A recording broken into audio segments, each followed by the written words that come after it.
Бүгін 5 май Конституция күні. Учурда бұл Конституция күнүндагы мисалы саясатчылар, саясатталуучулар дагы буну өзгөртүш керек деген дагы бир сөздөрдү айтып келет. Эл өкүлү Курманкул Зулушев дагы бир нече жолу айткан, Конституцияга өзгөртүүлөрдү киргизиш керек депчи. Анан негизи бизге бул ылайык келеби, өзгөртсө кандай кылып өзгөртүш керек? Биз дагы даярбызбы буга? Мен эчен жылдардан бери айтып келем, кеп Конституцияда эмес. Конституция бул кагаз, бул китеп. Кеп инсанда. Бул Конституцияны мен ушундай элестетем да, бир жакшынакай алманын көчөтүн алып келди дагы, келип бул жерге отургузуп койду. Отургузуп, эми көктөй баштаганда жок туура эмес отургузуп алып турубуз, ары карай бир 2 метр ары жылдырышыбыз керек деп ал жака көчүрдү. Анан 1 жылдан кийин жок болбой калыптыр деп 3-чү жерге ушул көчөт көктөйбү. Ушул көчөт түшүн береби. Кеп жерде эмес.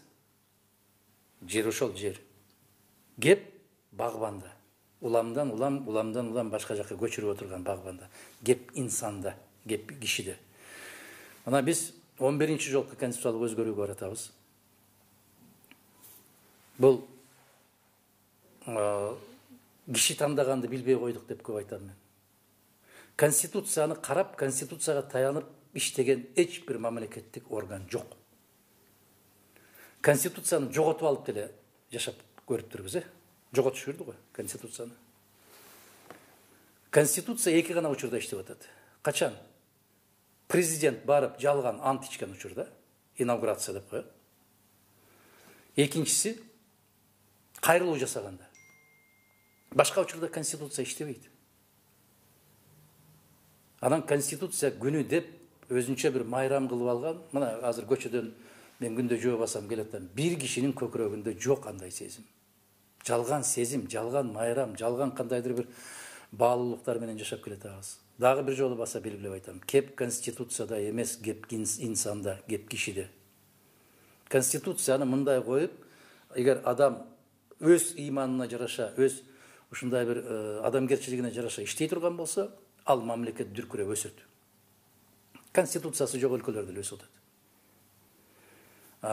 Эми дагы бир жолу өзгөртөбүз дегени бүгүнкү муну оор кырдаалда бул маселени көтөрүп чыгыш абдан туура эмес. Мен өткөндө эле айткам. Эгерде конституцияны элге коюп берсе, эл аны чече албайт. Эл эмес 120 депутаттын түшүнбөй атат. Себеп анын 110-у конституцияны окуган эмес. Бүгүн мамлекет башчысынын конституцияны окуганына да күмөнүм бар. Себеп конституцияда көрсөтүлбөгөн укуктарды пайдаланып атат ал. Конституцияда президенттин андай ыйгарым укуктары жок. Экономикалык, чарбалык иштерге кийлигишүүгө түк укугу жок. Бирок кийлигишип атат. Конституцияда парламент жогору туруш керек. А бирок парламенттин сабатсыздыгы ушундай деңгээлге жетти, өздөрүнүн фамилиясын жаза албайт. Демек кеп конституцияда эмес экен. Конституцияны мындай кылып жазып коюп туруптур, ага таянбастан өзүнүн билгениндей жасап иштеп кетсе болот экен. А конституцияны талап кылган эл жок да. Конституцияда билим берүү бекер деп турат. Саламаттыкты сактоо бекер деп турат.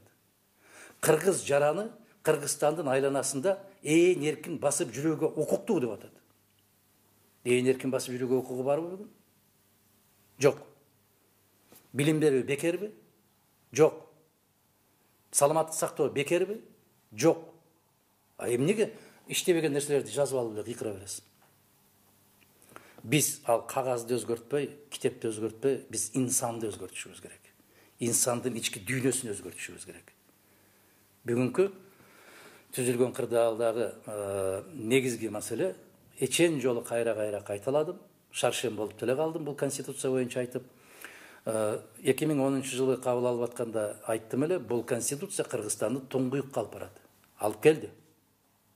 2016-жылы ар кадамда бомба катылыптыр, мина жарылып кетет деп коркутуп олтуруп, башка конституция кабыл алды. Мен 16-жылы конституцияда айттым, бул мамлекетти жок кылат. Конституция. Мына мамлекет бүгүнкү күндө кагаз жүзүндө гана бар. Ошондуктан бүтүндөй кыргыз журтчулугуна, коомчулукка кайрылаарым ушул. Конституцияны ордуна коюп туруп, биринчи ички дүйнөбүздү тазалайлы, мамлекеттүүлүгүбүздү түптөп алалы, андан кийин карап көрөлү. Биринчи бүгүнкү замандын талабы мамлекетти сактап калуу. Ушун мындан өткөн маселе жок. Болгондо дагы мына өздөрүн өздөрү үркүтүп, бирөөлөргө кошо даргып алып, тажылуу вирус деп, өздөрү түк түшүнбөйт, тажылуу вирус эмне экенин. Негизи бизде парламенттик башкаруу мындай өкүм сүрүп атабы же президенттик башкаруубу? Кайсынысы көбүрөөк үстөмдүк кылып атат? Бизде күч башкаруу, акча башкаруу. Бизде парламенттик башкаруу да жок, президенттик башкаруу да жок. Караңгылык, сабатсыздык, акча башкаруу, ушул түркөйлүк башкаруу. Башка эч кандай түрү жок. Биздин Кыргызстандагы бүгүнкү жагдай бир да бир мамлекетте андай кайталанбайт. Себеп конституциянын талабы бир, а жашоонун башка. Чытасызбы? Мен жана айттым, мен конституцияга таянып жашай турган болсо, президенттин кылдай ыйгарым укугу жок. Өлкөнүн экономикалык, чарбалык жана башка иштерге кийлигишүүсүнө эч кандай укугу жок. Бирок сабатсыз, эмне үчүн жанагы акчаларды таратып, сабатсыз жогорку кеңешти алып келгенге аракет кылат? Ар кайсы президент сабатсыз, канчалык сабатсыз болсо, ал ошончолук бийлиги өктөм жүрөт. Эгер ал жерге мекен сүйүү сезими күчтүү, сабаттуу инсандар, азаматтар, жигиттер, кыздар келип калган болсо, айтат: кечиресиз, сиз мону туура эмес жасап атасыз деп. Мына ошолорго таяныш керек. Эгерде ушул туура эмес жасап атасыз деп айтала турган жогорку кеңеш болгондо, Атамбаев бүгүн камалбайт эле. Эгерде сиз туура эмес айтып атасыз, туура эмес кадамдарды таштап атасыз, токтотуңуз, конституция сизге мындай укук берген эмес деп айтып турчу жогорку кеңеши болгондо, Бакиев дагы бул күндү көрмөк эмес. Түшүнөсүңөрбү? Парламент күчтүү болмоюнча, сабаттуу болмоюнча, жалаң улак чапкандарды, арак бергендерди, акча бергендерди, ун тараткан тегирменчилерди, же болбосо арак менен угулап өз улутуна өзү чыккынчылык кылып аткан аракбоздорду алып келгенди токтотмоюнча, конституцияны алтын тамга менен жазып койсоң дагы түк пайдасы тийбейт элге. Ке ушунда.